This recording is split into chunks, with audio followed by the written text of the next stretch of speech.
तुम्हारी जीत से ज्यादा चर्चे हमारी हार के। बड़ा क्लीशे सेंटेंस लगता था, लेकिन अभी जो हो रहा है बिहार चुनाव के बाद, ये सेंटेंस सही साबित होता हुआ दिख रहा है। माहौल जो है अभी खासतौर से प्रशांत किशोर को लेकर के, जब रिपोर्टर सवाल पूछ रहा है कि आप छोड़ेंगे कि नहीं छोड़ेंगे राजनीति, तो भड़कना, हाउ इज इट जायज? जीता कोई भी हो, चर्चा प्रशांत किशोर का है। लड़ कोई भी रहा हो, चर्चा प्रशांत किशोर की थी। लेकिन देह भाषा कैसी होनी चाहिए, आक्रामक होना चाहिए या नहीं होना चाहिए, प्रशांत किशोर का धंधा ही यही रहा है। जो आईटी सेल हम देखते हैं, जिसने झूठ का एक बहुत बड़ा इकोसिस्टम बना दिया, प्रशांत किशोर की भूमिका उस आईटी सेल के निर्माण में भी रही है। पार्टियों को एस्टैब्लिश कराए, चुनाव जितवाए हैं, लेकिन इस बार जिस तरह से मेहनत भी की है, मेहनत में तो कमी नहीं है, लोगों तक गए हैं, तो फिर आखिर चूके कहां प्रशांत किशोर? प्रशांत किशोर अगर गलत हैं तो अब के बार 400 पार का नारा देने वाले भी गलत हैं। प्रशांत किशोर अगर गलत हैं तो बंगाल में जिनकी सरकार बन रही थी, जो दावे कर रहे थे, वो भी गलत हैं। सरकार तो नहीं बनी थी भारतीय जनता पार्टी की, लेकिन सरकार तो बना रहे थे। तो मतलब कह सकते हैं कि चुनाव मैनेजमेंट में और चुनाव लड़ने में जो फर्क है वो दिख गया होगा इनको। बिहार की राजनीति में ना, एकदम से आप आए और एकदम से आप जीत जाएं, ये बड़ा मुश्किल होता है। ये दिल्ली तो है नहीं। क्या बात की प्रशांत किशोर? शिक्षा की बात की ना, डेवलपमेंट की बात की उन्होंने, पलायन की बात की उन्होंने, उद्योग धंधों की बात की उन्होंने। तो क्या इशू की बात नहीं करनी चाहिए? प्रशांत जमीन पर थे, प्रशांत का नाम लोगों के दिमाग में नहीं था। भी आप गांव-गांव में घूम लीजिए, बहुत बड़ी आबादी को प्रशांत किशोर के चुनाव चिन्ह का पता नहीं होगा। पीके की भविष्यवाणियां जो इतनी सटीक हुआ करती थी, अब ऐसे ही निकल गई। अमित शाह ने तो कहा भी है कि वादे कर लिए जाते हैं चुनावों के दौरान। जो सत्ता में हम सवाल उसे पूछेंगे। घर का मुखिया अगर बाप है तो हम अपने बाप से न कहेंगे कि अनाज क्यों नहीं लाए हो, कि हम बच्चे को पूछेंगे। बिहार के लोगों को पता ही नहीं है कि शॉपिंग मॉल होते क्या है। बिहार के लोगों को पता ही नहीं है कि अच्छे अस्पताल होते क्या है। बिहार के लोगों को पता ही नहीं है कि स्मार्ट क्लासरूम्स होते क्या हैं। उनको सहूलियत मिल जाती है 10,000 रुपए में, उनको सहूलियत मिल जाती है 5 किलो राशन में, उनको सहूलियत मिल जाती है कोई पाग पहन ले उसमें, कि देखो भाई इसने पाग पहन लिया, हमारी संस्कृति की रक्षा कर ली।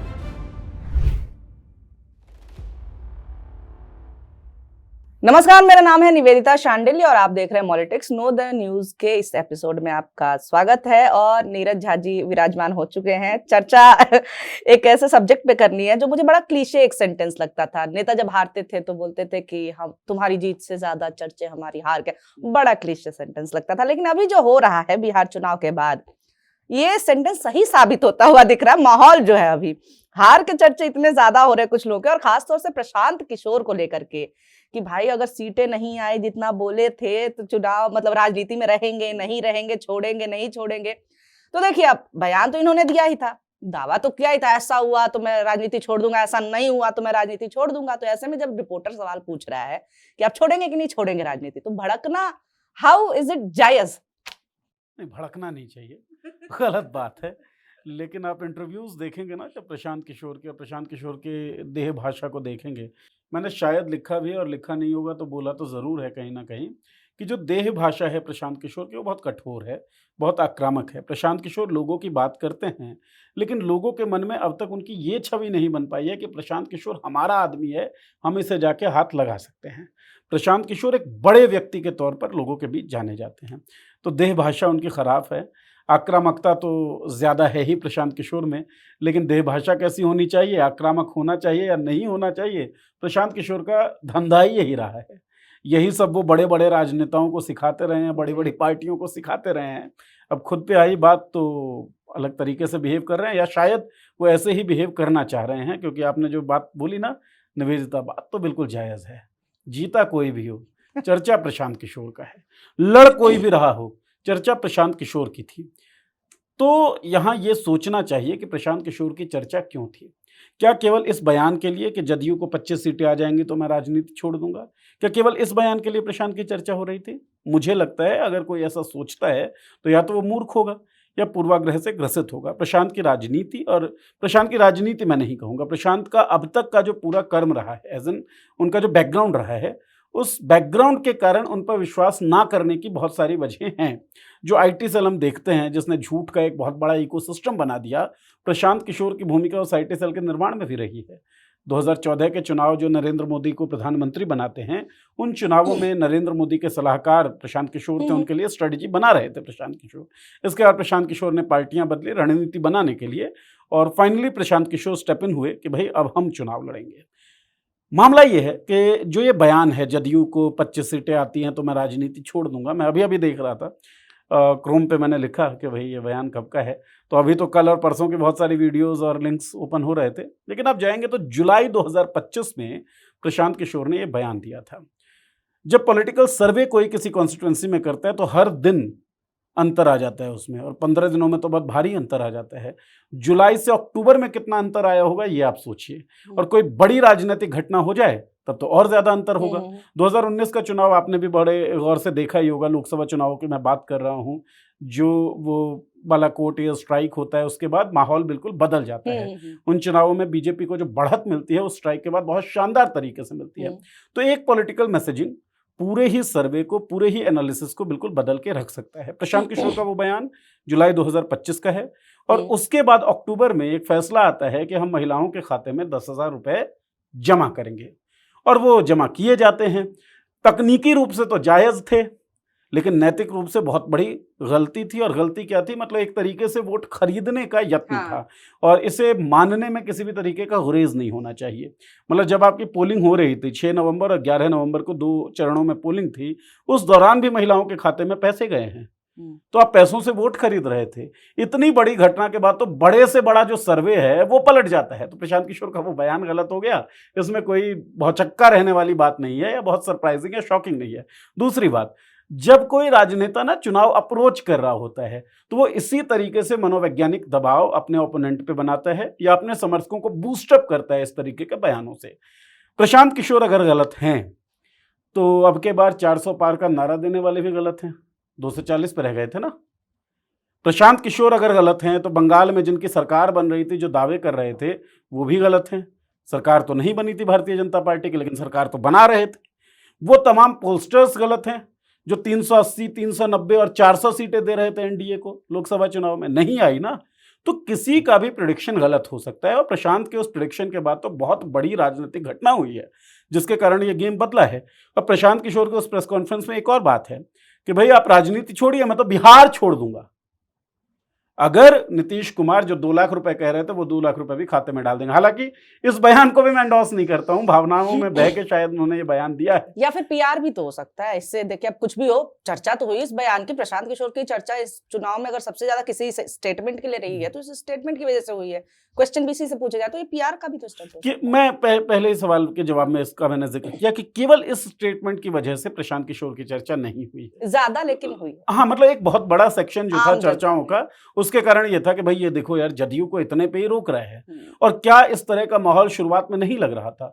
क्या शुरुआत में सभी लोगों ने नीतीश कुमार को बहुत कमतर करके नहीं आंका था? आंका ही था ना। भाई सब कह रहे थे नीतीश कुमार अंडरडॉग रहेंगे। नीतीश कुमार पिछले चुनावों में, विधानसभा चुनावों की बात करें तो भारतीय जनता पार्टी से ज्यादा सीटों पर लड़े, लेकिन 50 से कम सीटें उनकी रही।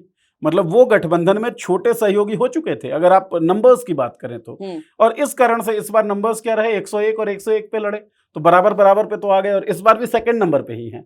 हालांकि माहौल ग्राउंड पे मुझे तो ऐसा लग रहा था कि एनडीए की सबसे बड़ी पार्टी नीतीश कुमार बनेंगे, लेकिन अब वोट खरीदा गया या मैनेज किया गया, चोरी हुई कि नहीं हुई, बहुत सारे आरोप लग रहे हैं। इन सब आरोपों के कॉन्टेक्स्ट में बात यह है कि एनडीए को वोट मिले हैं, और नीतीश कुमार को भी बहुत अच्छे वोट मिले हैं, एज एन उनकी पार्टी को, और भारतीय जनता पार्टी को भी बहुत अच्छे वोट मिले हैं। इन तमाम वोट के मिलने के पूरे उपक्रम में वोट खरीदने की जो प्रक्रिया है, या वो 10,000 रुपए देने वाला जो अनैतिक काम है, उस अनैतिक काम को आप बिल्कुल भी धूमिल नहीं कर सकते हैं, नजरों से हटा नहीं सकते हैं। अच्छा, प्रशांत किशोर पे जो हमला है, मेरी समझ से बाहर की चीज है। वो प्रशांत ने एक बयान दिया, अब इस तरह के बयान पहले भी दिए जा चुके हैं, उनको क्यों नहीं कोई फोर्स करता है राजनीति छोड़ देने के लिए? करे ना भाई। जदयू और भारतीय जनता पार्टी अभी मिलकर चुनाव लड़ी है, और मिलकर शायद सरकार भी बना ही लेगी। अब तक कोई ऐसी बहुत जबरदस्त खबर नहीं आई है कि नीतीश फिर से पलटी मार रहे हैं। अमित शाह ने नीतीश कुमार के लिए तो सारे दरवाजे बंद कर दिए थे। नीतीश कुमार ने तो कह दिया था कि भाई मैं बीजेपी के पास वापस नहीं जाऊंगा कभी भी। नीतीश कुमार वही शख्स है ना जिन्होंने 2012-13 के आसपास की बात है शायद, मतलब 14 के चुनावों से पहले, जब ये बीजेपी को रात्रि भोज देने वाले थे, लेकिन उन्होंने पोस्टर और बैनर लगा देखा और उन्होंने कह दिया कि भाई ना, इनको रात्रि भोज नहीं दूंगा मैं। ही कट द टाइज। तो अपने बयान देना, उन बयानों का गलत साबित होना, ये होता रहा है राजनीति में। प्रशांत किशोर पे ये हमला क्यों हो रहा है लगातार, ये समझने की बात है। और जहां तक मेरी समझ कहती है निवेदिता, इस पूरे चुनाव को जितनी भी पार्टियां हैं वो कास्ट लाइन पे लड़ रही थी। राष्ट्रीय जनता दल बेशक रोजगार को उन्होंने एक मुद्दा बनाया, तेजस्वी यादव ने भाषण दिया कि भाई हर परिवार को एक सरकारी नौकरी देंगे, ब्लूप्रिंट उन्होंने दिया, हालांकि दिया नहीं, देंगे कैसे। मनोज कुमार झा से हमने पूछा भी था भाई ब्लूप्रिंट क्या है आपके पास, तो वो भी थोड़ा सा गोल गोल कर रहे थे, लेकिन कह रहे थे कि बहुत सारे ऐसे डिपार्टमेंट हैं जिसमें दिया जा सकता है। एक आध डिपार्टमेंट का उन्होंने जिक्र किया, लोग वो इंटरव्यू देख सकते हैं मनोज कुमार झा का, जो मेरे साथ है। ब्लूप्रिंट हमने उनसे भी पूछा था, केवल मैथिली से नहीं पूछा था, ठीक है। तो राष्ट्रीय जनता दल की गोलेबंदी थी कि भाई मुस्लिम और यादव हमारे साथ है, एमवाई समीकरण। उसके बाद जो भारतीय जनता पार्टी है, फॉरवर्ड कास्ट उनके साथ है, ऐसा कहा जाता रहा। मांझियों के नेता हो गए। चिराग पासवान के पास अपना एक कास्ट वोट जो है, वोट बैंक था ही उनके पास। प्रशांत किशोर किसी वोट बैंक के साथ तो इस चुनाव को अप्रोच नहीं कर रहे थे। तो प्रशांत किशोर किस चीज के साथ अप्रोच कर रहे थे? क्या बात की प्रशांत किशोर ने? शिक्षा की बात की ना, डेवलपमेंट की बात की उन्होंने, पलायन की बात की उन्होंने, उद्योग धंधों की बात की उन्होंने। तो क्या इश्यू की बात नहीं करनी चाहिए? और अगर एक आदमी इश्यू की बात कर रहा है, साथ साथ में वो बड़बोलापन भी दिखा रहा है, तो उसके बड़बोलेपन के कारण तो आप उसके ऊपर हमला कर रहे हैं, उसके इश्यू पर बात करने के कारण उसका समर्थन तो करिए जनाब। नहीं, बिल्कुल सही चुनाव में वोट मिला नहीं मिला ये कोई गुनाह नहीं है। प्रशांत किशोर ने ये बात बोली है, गुनाह नहीं है भाई चुनाव हार जाना। चुनाव लड़ा किन आधारों पे है प्रशांत किशोर ने, वो देखा जाना चाहिए। और शायद इन आधारों से लोगों को दिक्कत है। शायद लोगों को पता है कि बहुत सारी चीजें, बहुत सारी कोशिशें, बहुत सारे पैसे देने के बाद भी जिस दिन जनता के अंदर ये बात आ जाएगी कि भाई मुझे 10,000 रुपए तो मिल गए, लेकिन मेरा बच्चा जो है वो दिल्ली, बंबई, कलकत्ता जाके मजदूरी कर रहा है, मेरा पति जो है वो पंजाब और दिल्ली और बंबई और कलकत्ता जाके खेतों में किसानी मजदूरी कर रहा है, वो भावना कभी तो प्रबल होगी ना। और जब वो प्रबल होगी तो कोई कितने भी करोड़ों रुपए देके वोट नहीं खरीद सकता है। तो ये भावना प्रबल नहीं होने देना चाहते, इश्यू की बात नहीं होने देना चाहते। मुझे इसलिए लगता है कि प्रशांत किशोर पे ज्यादा हमले हो रहे हैं। अच्छा, एक और चीज है, क्योंकि पॉलिटिकल स्ट्रेटेजिस्ट रहे हैं प्रशांत किशोर, दूसरों का पीआर भी इन्होंने देखा है, पार्टियों को एस्टैब्लिश करा है, चुनाव जितवाए हैं। लेकिन इस बार जिस तरह से चुनाव में इन्होंने तमाम बातें कही, मेहनत भी की है, मेहनत में तो कमी नहीं है, लोगों तक गए हैं, तो फिर आखिर चूके कहाँ प्रशांत किशोर? क्योंकि आप देखिए, ये डेटा वगैरह देखने वाले आदमी है, तो क्या डेटा वर्सेस धरातल वाला मसला हो गया कि आप डेटा तो समझ लिए, धरातल को नहीं समझ पाए? गलती कहाँ हुई फिर? गलतियां अब ऐसा है कि उत्तरमाला हमारे सामने है कि वो चूक गए हैं, है ना। बहुत सारे नैरेटिव्स अलग अलग हैं। वोट चोरी का एक नैरेटिव तो है कि चुनाव जो है वो फेयर नहीं था, फेयर लेवल प्लेइंग फील्ड नहीं था। ये बात बिल्कुल तय है कि कोई एक जो सत्ताधारी पार्टी है वो पार्टी महिलाओं के खाते में पैसे दे पा रही है। पैसे तो प्रशांत किशोर नहीं दे सकते थे, या राहुल गांधी नहीं दे सकते थे, या तेजस्वी नहीं दे सकते थे। तो सत्ताधारी पार्टी को एक अनड्यू एडवांटेज था। इलेक्शन कमीशन की जो भूमिका है, उस भूमिका को भी हम लोग कई बार उस पर चर्चा कर चुके हैं। अब भी इलेक्शन कमीशन कोई साफ साफ सीधा जवाब दे नहीं पा रहा है, तो वो चीजें भी है। दूसरी बात, बिहार की राजनीति में ना एकदम से आप आए और एकदम से आप जीत जाएं, ये बड़ा मुश्किल होता है। ये दिल्ली तो है नहीं कि 70 विधानसभा हों और सारे लोग लगभग अलग अलग राज्यों से यहाँ पर आए हुए हैं, लिटरेसी रेट बहुत अच्छा है और ठीक ठाक कमाने वमाने वाली फैमिली है, तो आप उनको कंसोलिडेट कर पाते हैं, आप उन तक अपना मैसेज पहुँचा पाते हैं। लेकिन प्रशांत किशोर शायद सिंबल ही नहीं पहुंचा पाए थे। इसीलिए जब बहुत सारे लोग, यही मीडिया आउटलेट जो अब प्रशांत किशोर को गरिया रहे हैं, एक तरीके से क्रिटिसाइज कर रहे हैं निवेदिता, यही प्रशांत किशोर को ओवर हाइप भी कर रहे थे। ये चीज भी नहीं भूलनी होगी, Prashant Kishor was over hyped. कई लोग तो ये कह रहे थे 30-35 सीट जीत जाएंगे।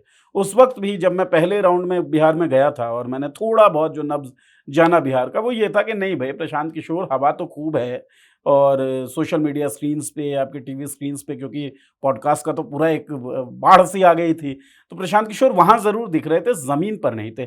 प्रशांत जमीन पर थे, प्रशांत का नाम लोगों के दिमाग में नहीं था, क्योंकि लोगों के दिमाग में 2-4 नाम बसे हुए हैं, तेजस्वी यादव या लालू यादव के कारण राजद, और इनसे भी बड़ा लालटेन, तीर का निशान, कमल छाप, हाथ छाप, ये जो चुनाव चिन्ह है वो लोगों के जहन में बसे होते हैं। आप 2-3 सालों में वो चुनाव चिन्ह कितना पहुंचा पाते हैं, और 3 साल तो थे भी नहीं ना चुनाव चिन्ह पहुंचाने के लिए, 3 साल तो आप मेहनत कर रहे थे। चुनाव चिन्ह आपको मिला बस्ता, और मैं गारंटी के साथ देता हूं, अब भी आप गाँव गाँव में घूम लीजिए, बहुत बड़ी आबादी को प्रशांत किशोर के चुनाव चिन्ह का पता नहीं होगा। और आप लोग ही चर्चा कर रहे थे, और आपने ये निकाला भी था ना निष्कर्ष बड़ा सही कि प्रशांत किशोर जब भाषण देते हैं तो बस्ता दिखता ही नहीं है कहीं। तो स्ट्रेटजिस्ट साहब से स्ट्रेटजिक गलती भी हुई कि सिंबल जो है वो नहीं पहुंचा पाए। लेकिन पहले ही चुनाव में किसी से ये अपेक्षा करना कि बिहार जैसी जगह पर जहां चुनावी राजनीति को कास्ट बहुत ज्यादा इन्फ्लुएंस करता है और जहां पहले से मठाधीश लोग बैठे हुए हैं जिनके एक इंटैक्ट वोट बैंक्स हैं, उनमें आपसे इनमारी कर दें और सरकार बना दें, ये अपेक्षा ही बहुत बड़ी थी। हाँ, तो फिर अब ये जो आप बात कह रहे हैं उससे मुझे एक लगा कि तब तो ये होपलेस करने वाली बात है। अगर कोई आता है नए तरीके की राजनीति करने के लिए, बिहार में जिस तरह की राजनीति होती है जाति की और इन सारी चीजों की, उस हिसाब से प्रशांत किशोर की बातें नई राजनीति आप कह सकते हैं, कोई डेवलपमेंट की बात करते हैं, शिक्षा यूथ की बात कर रहे थे। तो फिर अगर ये सारी चीजें इतनी बुरी तरीके से औंधे मुंह गिर रही हैं, इन मुद्दों पे आप बात करके कहीं नहीं पहुंच पा रहे हैं, तो ये तो होपलेस करने की बात होगी। फिर तो बिहार का कुछ सही में नहीं हो सकता है, आप हमेशा यही राजनीति करते रह। क्योंकि आप देखिए जन सुराज यात्रा भी इन्होंने किया, मेहनत की, ये सब तो वेस्ट हुआ ना। फिर कहाँ माहौल कहाँ कितना बनता है। दुनिया में कभी कुछ वेस्ट नहीं होता है, बड़े लोग ये बात कहते हैं, हालांकि मैं भी बड़ा इसमें बेचैन रहता हूँ, परेशान रहता हूँ, वेस्ट तो होना नहीं चाहिए। और अभी इस चर्चा से पहले हम लोग बातचीत कर रहे थे, केवल जो मेरा गाँव है और ऐसे हजारों गांव हैं बिहार के अंदर, लगभग तमाम गांवों की स्थिति यही होगी, कुछ गांवों को हम छोड़ दें तो केवल मेरे गांव में आप घूम लीजिए, आपको मैं इनवाइट करता हूं, जरूर आइए। कई लोग आए हैं, आप नहीं आई हैं अब तक। उस गांव में जब आप जाएंगी ना निवेदिता, 3 कमरे हैं एक स्कूल में, 3 कमरों में से 2 कमरे लगभग 50 साल पुराने हैं जो अब भी हैं, और एक कमरा जो 20 साल पुराना है वो खंडहर बन चुका है। 5वीं क्लास तक के बच्चे पढ़ते हैं 2 कमरों में, टाट पट्टी लेके जाते हैं और फिर वहाँ पढ़ाई होती है। शौचालय में आप लड़कियां तो छोड़ दीजिए, लड़के भी नहीं जा सकते हैं, इतनी घटिया स्थिति है। और क्योंकि वो ऐसा इलाका है, नम इलाका है, वहाँ पे सांप वहाँ बहुत सारे होते हैं, तो उस मैदान में सांप मिलते हैं भाई, ठीक है। गंदगी है वहाँ पे, कूड़ा करकट है, मतलब शिक्षा है ही नहीं। अस्पताल की आप बात ही छोड़ दीजिए, पिछले शो में भी मैं जिक्र कर चुका हूँ कि अगर किसी को थोड़ी बहुत भी ठीक ठाक बीमारी हो गई तो उसको अलग शहर में ही आना पड़ेगा, और शहर भी क्या, अलग राज्य में आना पड़ेगा उसको। शिक्षा की स्वास्थ्य की स्थिति ये है। उसके बाद जब आप हमारे गांव से एक उस गांव में जाएंगे जहां से मुख्य सड़क आपको कहीं भी ले जाएगी, किसी और शहर ले जाएगी, तो उस जगह तक आने के लिए जो सड़क है इतनी खराब है कि 1 महीने में छोटी गाड़ियां जो होंगी उनका तमाम सिस्टम फेल हो जाएगा, अलाइनमेंट खत्म हो जाएगा, कैम्बर आउट हो जाएगा, पहिए वहिए घिस जाएंगे, मतलब हालत खराब हो जाएगी। ये स्थिति है बिहार की, ठीक है। अब ये मुद्दे तो हैं, ये जनता के मुद्दे बन पाए या नहीं बन पाए इसमें ओपोनेंट पार्टियों को सोचना पड़ेगा। लेकिन जो भी ये प्रयास कर रहा है कि यही मुद्दे जनता के मुद्दे बन पाए, उसका प्रयास बहुत सराहनीय है। और उसको मुझे लगता है कम से कम आप वोट, चुनाव तो हो गया ना, आप जिसके वोटर थे आपने उसको वोट दे दिया, अब तो नागरिक बन जाइए। और अब तो आपको सोचना पड़ेगा कि भाई हमारे मुद्दे कौन उठा रहा था। मतलब आप किसी भी इमोटिव इशू में आकर कोई भी फैसला लें, किसी को भी वोट दें, वो एक बात है। लेकिन दूसरी बात, आपको चाहिए तो शिक्षा, चाहिए तो एजुकेशन, चाहिए तो हेल्थ केयर की फैसिलिटी, चाहिए तो सड़कें जिन पे आप चल पाएंगे, और सड़कें बनी है बिहार के अंदर। लोग कह रहे हैं इंफ्रास्ट्रक्चर के नाम पे वोट मिला, लेकिन वो सड़कें कौन सी है जो शहरों को शहरों से जोड़ती हैं? शहरों को गाँव से जोड़ने वाली सड़कों की हालत बहुत अच्छी नहीं है। और मैं कई गाँव में दिखा सकता हूँ ये स्थिति जो है। खुद हरिभूषण ठाकुर जो पहले विधायक थे 20वीं विधानसभा से, उनके घर तक जाने की सड़क नहीं थी भाई। इस बार तो हार भी गए हरिभूषण ठाकुर, बहरहाल। तो उन मुद्दों पे जो व्यक्ति बात कर रहा है उस व्यक्ति के ऊपर हमला समझ में नहीं आता है। तीसरी बात, जब आप कहते हैं कि मुद्दे हार गए और होपलेस करने की स्थिति है, तो ऑब्वियसली जो इश्यू बेस्ड राजनीति करेगा उसको लगेगा कि नहीं यार, ये गुणागणित से ही तो सब कुछ हो रहा है।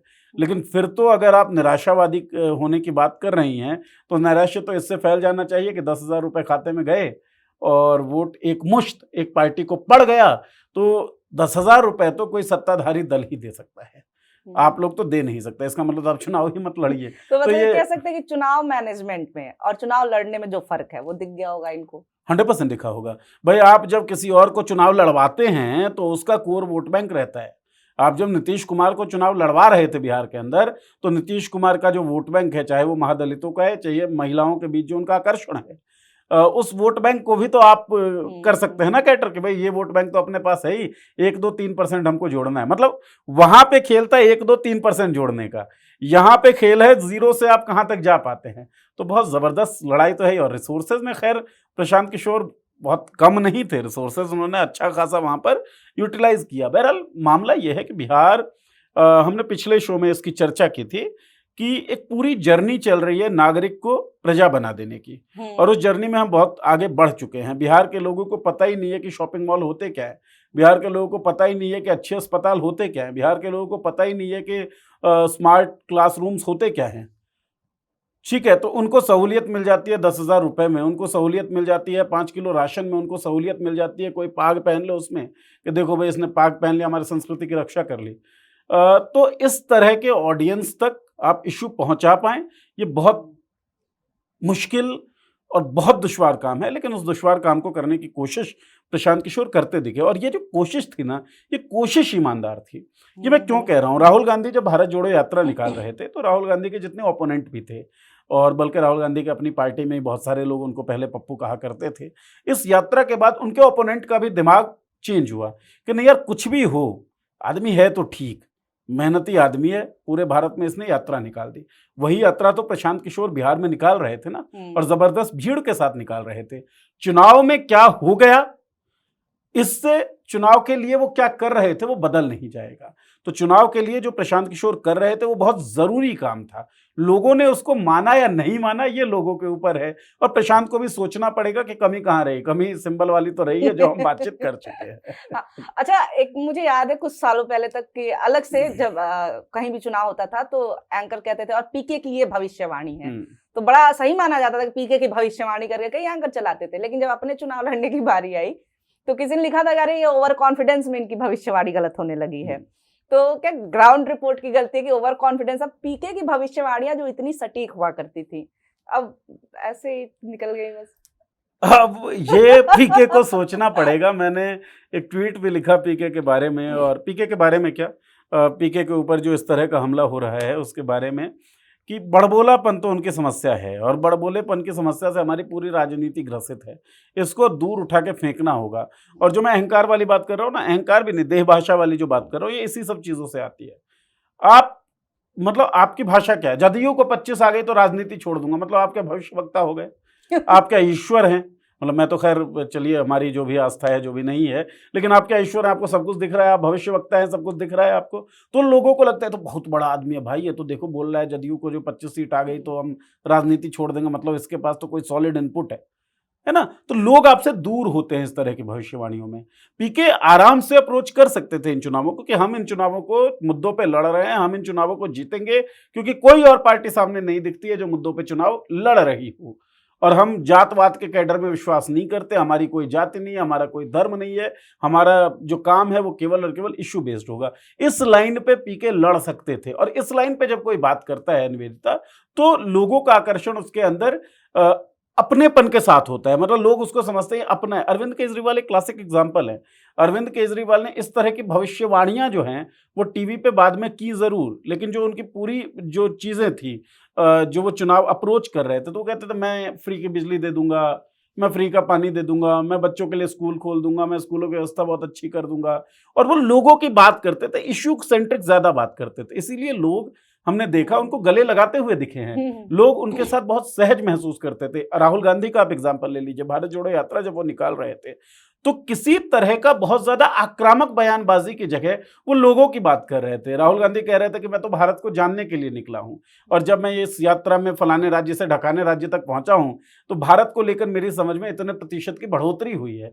तो लोगों को लगता है यार ये हमारे बीच आया है बंदा, और हम इसके साथ सहज हो सकते हैं। पीके के बड़बोलेपन के कारण मुझे ये लगता है, हालांकि पीके की टीम शायद इस बात को ना माने, और टीम्स कितना नुकसान कराती है वो अभी तेजस्वी यादव को सबसे ज्यादा पता होगा। अच्छा, पता है क्या, जो आप बिल्कुल सही बात कर रहे हैं कि भाई बहुत वादे करते हैं लोग, जितनी भी राजनीतिक पार्टियां हो, कोई 15 अमित शाह ने तो कहा भी है हाँ। कि वादे कर लिए जाते हैं चुनावों के दौरान। हाँ, लेकिन भैया अब मसला ये है ना सर, क्यों लोग पूछ रहे हैं इनसे, क्योंकि ये भी कहते हैं ना कि हम अलग तरह की राजनीति कर रहे हैं, ईमानदार वाली राजनीति है। तो आप अगला एक पार्टी है जो कि दावा, या फिर एक नेता दावा ही नहीं करा कि भैया मैं बहुत ईमानदार हूं या फिर मैं बहुत नैतिक हूं, तो उससे नैतिकता की उम्मीद नहीं है। अब पीके के साथ क्या लगता है ना मुझे, लोगों को लगा अगर इसने बोला है तो ये तो छोड़ देगा, एक, क्योंकि उनसे उम्मीद थी कि अलग तरीके की बात है, ये सच की बात कर रहा है, ईमानदारी की बात कर रहा है, तो शायद इस वजह से लोग उनसे बहुत पूछ रहे हैं। इवन मुझे याद है कि जैसे ही रिजल्ट्स आए, चैनलों ने, लोगों ने सबसे पहले ये पूछना शुरू किया, आपको क्या लगता है छोड़ेंगे कि नहीं छोड़ेंगे राजनीति? क्योंकि लगा कि भाई ये आदमी तो ईमानदारी की राजनीति की बात करता है, तो ये तो छोड़ देगा। तो ये भी तो हो सकता है ना। जिन लोगों को ऐसा लगता है ना, उनकी समझ या तो सतही है या वो पीके को जान नहीं रहे हैं। ठीक है, पीके टीएमसी के लिए पीके ने काम किया, पीके ने बीजेपी के लिए काम किया, पीके ने नीतीश के लिए काम किया, नीतीश की पार्टी जदयू में तो वो शायद राष्ट्रीय उपाध्यक्ष तक बने। पीके कांग्रेस को भी अप्रोच कर रहे थे, कांग्रेस की तरफ बढ़े, और कांग्रेस में एलिजिडली ये कहा जाता है, रिपोर्ट्स ये कहते हैं, सूत्र ये कहते हैं कि पीके ने कहा था कि भाई बिहार मुझे दे दीजिए, बिहार मैं आपके लिए संभाल लूंगा पूरी तरीके से। जब बात नहीं बनती, पीके को अंतिम परिणति नहीं मिलती है, पीके तुरंत अपना रास्ता बदल लेते हैं। सो पीके इज नॉट समवन जो एक ही रास्ते पे चलते रहें, पीके हमेशा रास्ता बदलते हैं। तो जिन लोगों को ये लग रहा था कि ये तो भाई बड़ा ईमानदारी से लबरेज व्यक्ति और इसने कुछ कह दिया तो न, पीके हमेशा बदलने वाले व्यक्ति हैं। और पीके के इंटरव्यूज में ना एक बात आपने सुनी हो, मुझे क्योंकि वो इंटरव्यू का वो हिस्सा बड़ा अच्छा लगा था पीके का, कि हम लोग एक ऐसे बैकग्राउंड से आते हैं, पीके ने अपने बारे में बोला, जिसमें हमको विरासत में कुछ नहीं मिला। मतलब हमारा बाप दादा या मुख्यमंत्री और प्रधानमंत्री नहीं थे, तो हमको अपने रास्ते खुद बनाने पड़े। और जब खुद हम रास्ते बनाते हैं तो उसमें बहुत उतार और बहुत चढ़ाव आते हैं। और आपको आपने एक रास्ता सोचा कि भाई मैं इस रास्ते पे ट्रेवल कर रहा हूँ, अब आपको लगा नहीं बाबा इस पे तो दिक्कत है, बाप दादा तो मुख्यमंत्री नहीं है ना, प्रधानमंत्री नहीं रहे ना, इस चीज को तो नहीं देखा है, कहा चलो यार दूसरा रास्ता अपना के देख लेते हो। और पीके ने हमेशा अलग अलग रास्ते अपनाए हैं। तो पीके के बारे में जो लोग ये सोच रहे थे कि एक रास्ता इसने बोल दिया और इसी रास्ते पे चलता रहेगा, उन लोगों की समझ भी सतही है। पीके रास्ता बनाने वाले लोग हैं। पीके ने जो प्रेस कॉन्फ्रेंस किया है पोस्ट पोल, उसमें पीके ने एक बात कही है कि कोर्स करेक्शन करेंगे, गलती कहाँ हुई है उसको एनालाइज करेंगे और देखेंगे कि क्या बदलाव किया जाना चाहिए। तो मेरे हिसाब से हम लोगों ने जो 2 गलतियां आइडेंटिफाई की हैं, एक तो बड़बोलापन या अहंकार, और नंबर 2 सिंबल नहीं पहुंचा पाए, मतलब स्ट्रेटेजिक तौर पे थोड़ा और मजबूत हो सकते थे। तीसरी जो चीज है या फैक्टर है कि आप इशू बेस्ड राजनीति कर रहे थे और बिहार जो है कास्ट बेस्ड या कास्ट इन्फ्लुएंस में वोट कर रहा था, या फिर, और कास्ट इन्फ्लुएंस भी इतना दिखा नहीं है बिहार में। अगर कास्ट इन्फ्लुएंस दिखता निवेदिता तो राजद की स्थिति नहीं होती। हाँ। तो मनी इन्फ्लुएंस आपको दिख रहा है। तो अब पीके किसे अपनी गलती मानेंगे और किसे ठीक चीज मानेंगे, वो पीके के ऊपर है। मुझे लगता है कि पीके जिस तरह की राजनीति करने का वादा कर रहे थे या 3 साल की यात्रा में उन्होंने दिखाई, इस पूरे चुनाव के दौरान उन्होंने दिखाई, उसमें उनको माननी चाहिए कि भाई जो इश्यू बेस्ड राजनीति है मेरी, वो कोई गलती नहीं थी, वो बिल्कुल जायज मेरी रणनीति थी और जायज तरीका था चुनाव लड़ने का। इसी कारण लोगों का प्यार और समर्थन तो उनको मिला है, वोट्स नहीं मिले, प्यार और समर्थन उनको मिला है पीके को, चाहे वो सोशल मीडिया पे उनके लिए जिस तरीके का हाइप हो या यात्रा में जिस तरह की भीड़ हो। तो प्यार और समर्थन में कमी नहीं है। मतलब इश्यू बेस्ड राजनीति जो पीके कर रहे थे वो उनको कंटिन्यू करना चाहिए, उनको समझना चाहिए गलती जो हुई, जिसके कारण पीके को सबसे ज्यादा क्रिटिसाइज किया जा रहा है उनके बड़बोलेपन के कारण। ये आ गया तो वो कर दूंगा, फलाना हो गया तो ढकाना कर दूंगा, नहीं हुआ तो। आप भविष्यवक्ता नहीं है प्रशांत, और आपको ये समझना पड़ेगा। आप किसी और के लिए काम नहीं कर रहे हैं, अब आप अपनी पार्टी बना के अपने लिए काम कर रहे हैं, तो आपको बिल्कुल नए आइडियाज और नई लाइन, नई लकीर खींचनी पड़ेगी। क्योंकि अगर वो नहीं जीतता है चुनाव तो लॉस आपका होगा। ऐसा नहीं भाई, अगर मैं निवेदिता के लिए कोई काम कर रहा हूँ, निवेदिता सफल भी हो सकती है, असफल भी हो सकती है, मेरी एक प्रोफेशनल फी होगी, वो तो निवेदिता को देनी पड़ेगी। मतलब मैं ये गारंटी थोड़ी दे रहा हूँ कि निवेदिता आपको मुख्यमंत्री बना दूंगा तभी आप पैसे दोगे, मतलब ना बनो तब भी पैसे तो मुझे मिल ही जाएंगे। So I will be in a win win situation whatever may be the result. लेकिन अगर मैं खुद स्टेक होल्डर हूं और अगर मैं नहीं बना तो मैं केवल लॉस में हूं। मुझे लगता है पीके अब ये समझेंगे कि भाई आउटपुट जो है या फाइनल रिजल्ट क्या रहता है वो भी मैटर करेगा, और कोर्स करेक्शन वो करेंगे, मुझे ऐसा लगता है। बाकी तो पीके की महिमा पीके जाने। अच्छा, अभी आप जब गलतियां आइडेंटिफाई कर रहे थे, 3-4 चीजें आपने बताई, इन्हीं गलती आइडेंटिफाई करने पे आजकल पत्रकार बिरादरी में बड़ा बवाल छिड़ा हुआ है। ठीक है, आपने भी जो है चुनाव आयोग और वोट चोरी का नाम नहीं लिया, किस वजह से वोट नहीं मिला। अब आप देखिए, कुछ भी हमारे जो सीनियर पत्रकार हैं, अजीत अंजुम हैं, रवीश कुमार हैं, इन दोनों लोगों में भी वीडियो चल रहा है अभी। रवीश कुमार कहते हैं कि भाई जब लेवल प्लेइंग फील्ड ही नहीं था तो आप भाजपा की मेहनत को कैसे बोल रहे हो। और वहीं अजीत अंजुम कहते हैं यार SIR मुद्दा तो है लेकिन इलेक्टोरल मुद्दा नहीं था, जनता नहीं दिया उस पर वोट। इतना ही नहीं, राजीव रंजन कहते हैं कि यार मैंने देखा राजद की रैली में ऐसे गुंडागर्दी करते हुए लोग आए, तो प्रज्ञा मिश्रा बहुत अटैकिंग हो जाती हैं कि आप उनकी जाति, हालांकि मुझे नहीं लगता उन्होंने जाति मेंशन की थी, उन्होंने बोला कि उस जाति के लोग आपको गुंडे लगते हैं। तो बिहार में ये रिजल्ट के बाद से लास्ट हम लोगों ने वीडियो में बात की थी कैसे विपक्ष आपस में लड़ने लगा है कि भाई ये लाइबिलिटी है, ये लाइबिलिटी है। केवल विपक्षी नहीं, जो पत्रकार, जो एंटी एस्टेब्लिशमेंट पत्रकार है, वो भी अब आपस में जो है वो दिख रहा है कि तकरार नजर आ रही है। हम लोग जब भी बात करते हैं हम दोनों चीजों की बात करते हैं कि भाई ये इश्यूज भी हैं, और ये भी सच है कि एक तरफ ज्यादा पावर है, पैसा है, सारी चीजें। तो इस पूरे मुद्दे पे क्या कहेंगे आप? आपको क्या लगता है कौन सही बोल रहा है? मुद्दों की गलती है, लोगों की गलती है, वीकनेस की है, क्या बात है? आज मैं कैब में आया हूँ क्योंकि वो BS3 गाड़ी के कारण पॉल्यूशन इतनी ज़्यादा है तो वो दिल्ली में एंट्री नहीं होती। और मेरी आदत है कैब में अगर मैं बैठता हूँ तो बातचीत करता हुआ आता हूँ। ड्राइवर से बातचीत हो रही थी और ड्राइवर जो है बिहार पे ही बात कर रहा था। वो क्या लगता है आपको सर, आप तो जर्नलिस्ट हैं, तो मतलब ऐसे ही जान पहचान हुई तब। तो मैंने कहा यार मुझे दोनों चीज़ें लगती हैं। मतलब ये कहना कि चुनाव बिल्कुल फेयर है और विपक्ष ने मेहनत नहीं की इसलिए विपक्ष हार गया, ये भी एक तरह का अतिरेक है जो गलत है, क्योंकि चुनाव बिल्कुल फेयर नहीं थे। ये बात मैं मतलब मुझे ऐसा लगता है, मेरा ये मानना है कि चुनाव फेयर नहीं हुए हैं। और बहुत सारी विधानसभाओं में हमने जो मूड देखा, खुद अजीत जी के वीडियोज़ में जो मूड दिखा या राजीव रंजन जी के वीडियोज़ में जो मूड दिखा, वो मूड बिल्कुल विपरीत था जैसा परिणाम आया उससे। दूसरी बात होती है कि कई बार आप नब्ज़ पहचानते हैं, रिपोर्ट आप कर रहे होते हैं लेकिन आप नब्ज़ भी जान पहचान रहे होते हैं। बहुत सीनियर पत्रकार हैं अजीत जी और राजीव रंजन जी, उन लोगों ने जो नब्ज़ पहचाना, शायद हमने वो ना पहचाना हो, तो वो बिल्कुल सही हो सकते हैं उस घटना का। खैर मैं 2 चीज़ों पे आ रहा था कि चुनाव फेयर नहीं है, मेरा मानना ये भी है। दूसरा मेरा मानना ये भी है कि जो सत्ता पक्ष है, भारतीय जनता पार्टी ख़ास तौर पे, वो प्रबंधन में, वो वर्कफ़ोर्स में बहुत स्ट्रॉन्ग है और वो लोग बहुत मेहनत करते हैं। आप इस बात से इनकार कर ही नहीं सकते। भाई तेजस्वी यादव का जब वो वीडियो वायरल होता है जिसमें वो मोबाइल से सभा को संबोधित कर रहे होते हैं बारिश की वजह से, और उसी दिन नीतीश कुमार, जिसको आप बीमार कह रहे थे, वो बाई रोड दरभंगा पहुंच जाता है रैली करने के लिए। तो दिखता है कि भाई मेहनत चल रही है वहां पर। सबसे उम्रदराज नेता है वो तो वहां के अभी तो नीतीश कुमार। और दूसरी बात, आप किसी भी जगह पे चले जाइए ना, जो वर्कफोर्स होता है, अब वो वर्कफोर्स पेड है या कैसे है, क्या है, उस पर मैं नहीं जा रहा हूं। वर्कफोर्स जो है वो भारतीय जनता पार्टी के पास दिखता है, कांग्रेस के पास नहीं दिखता है और लोगों के पास नहीं दिखता है, तो ये तो सच्चाई है। अच्छा, राजीव रंजन जो बात कह रहे हैं कि राजद की सभाओं में जो बाइक्स हैं उस पर भीड़, और तो भीड़ हर सभा में जाती है और बाइक पे इसी तरह का हुड़दंग मचाते हुए लगभग जाते हैं, नारेबाजी करते हैं। लेकिन हाँ, राजद की सभाओं के लिए जो भीड़ जाती थी, वो जो जिस तरह के गाने बजते थे, जिस गाने का जिक्र बड़ा अनफॉर्चुनेट तरीके से नरेंद्र मोदी जी ने भी किया एक भाषण में, वो गाने तो बजते ही थे ना भाई। आप मनुवाद की बात करें और बिल्कुल जायज़ बात, हम लोग तो लगातार करते रहते हैं, लेकिन आपको ये मानना पड़ेगा जो डोमिनेटिंग कास्ट होता है किसी भी जगह पर, उस डोमिनेटिंग कास्ट से ज़्यादा नाराज़गी होती है लोगों की। और यादव कम्युनिटी बिहार के अंदर डोमिनेटिंग कास्ट रहा, खासतौर पर जब आवाज़ दी लालू प्रसाद यादव ने, उसके बाद से और ज़्यादा डोमिनेंस बढ़ा। ठीक है, अपराधों का ग्राफ तो बढ़ा ही था, हालांकि तुलनात्मक रूप से ये दिखता है कि उसे जंगल राज क्यों कहा जाता है, एक परसेप्शन मेकिंग है, लेकिन अपराधों का ग्राफ तो बढ़ा। ऐसे में जब आपके ऊपर जंगल राज का एक परसेप्शन है, थोपा गया है, गलत ही सही, थोप तो दिया गया है ना, जंगल राज का परसेप्शन तो है, उसके बाद आप चलते हैं, हुड़दंग मचा रहे हैं, नारेबाजी कर रहे हैं, गंदे गंदे गाने बज रहे हैं और एग्रेसिव गाने बज रहे हैं, तो आपके खिलाफ तो क्रॉस कंसोलिडेशन होगा।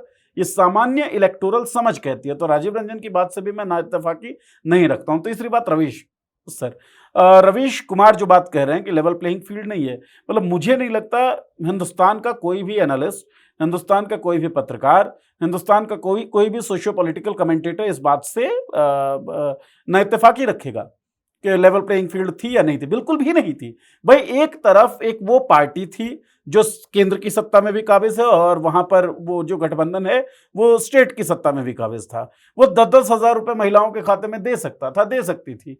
इनके पास जिस तरह का रिसोर्सेज है, इलेक्टोरल बॉन्ड वाला पूरा प्रकरण हमारे साथ है, चुनावी चंदा सबसे ज्यादा भारतीय जनता पार्टी को मिलता है। तो संसाधनों के केस में और जिस तरीके का कंट्रोल है, इलेक्शन कमीशन का जिस तरीके का चरित्र दिखता है, या फिर जो एजेंसीज हैं वो किस तरीके से सरकार नीत हो गई हैं, तो ऐसे में लेवल प्लेइंग फील्ड तो है ही नहीं ना।